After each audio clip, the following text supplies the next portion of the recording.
পড়াশোনা তো অনেক করছি, এখন যদি পড়তে গুম দং মিরু ক বো শাল পাঙ্গা সায়ু সাং। আমার কাছে কঠিন লাগলো বানানটা, আমি এক নিঃশ্বাসে বানান করতে পারি না। আপনারা পারেন কিনা ট্রাই করে দেখবেন।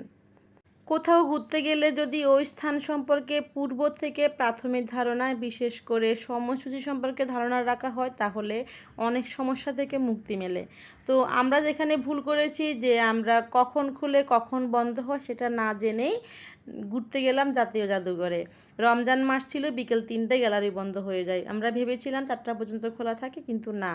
তো আমরা তড়িঘড়ি করে কোনো রকম দেখে আসলাম, যাতে আপনারাও এই সমস্যার সম্মুখীন না হন।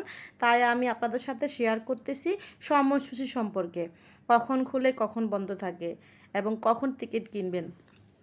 শনিবার থেকে বুধবার সকাল 10টা 30 থেকে বিকাল 5টা 30 পর্যন্ত খোলা থাকে এবং টিকিট বিক্রি বন্ধ হয় 5টায় বিকেল। এবং শুক্রবারে বিকাল 3টা থেকে রাত 8টা পর্যন্ত খোলা থাকে, টিকিট বিক্রি বন্ধ হয় সন্ধ্যা 7টায়। বৃহস্পতিবারে গ্যালারি বন্ধ থাকে। আর অন্যান্য সরকারি ছুটির দিন কিন্তু জাদুঘর বন্ধ থাকে। একদিনের টিকিট অন্য দিন গ্রহণযোগ্য নয়। এই জাদুঘরটি কোথায়? বাংলাদেশ ন্যাশনাল মিউজিয়াম, বাংলাদেশের রাজধানী ঢাকায় এর শাহবাগে অবস্থিত দেশের অন্যতম গুরুত্বপূর্ণ সাংস্কৃতিক প্রতিষ্ঠান। এটি বাংলাদেশের ইতিহাস, ঐতিহ্য, শিল্পকলা ও মুক্তিযুদ্ধের স্মৃতি সংরক্ষণে গুরুত্বপূর্ণ ভূমিকা পালন করে। এই জাদুঘরে প্রাগৈতিহাসিক নিদর্শন থেকে শুরু করে বাংলাদেশ লিবারেশন ওয়ারের স্মারক পর্যন্ত বিভিন্ন সংগ্রহ রয়েছে।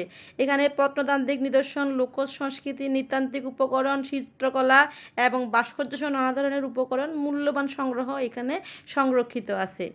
আপনারা ঘুরে আসবেন পরিবার পরিজন নিয়ে।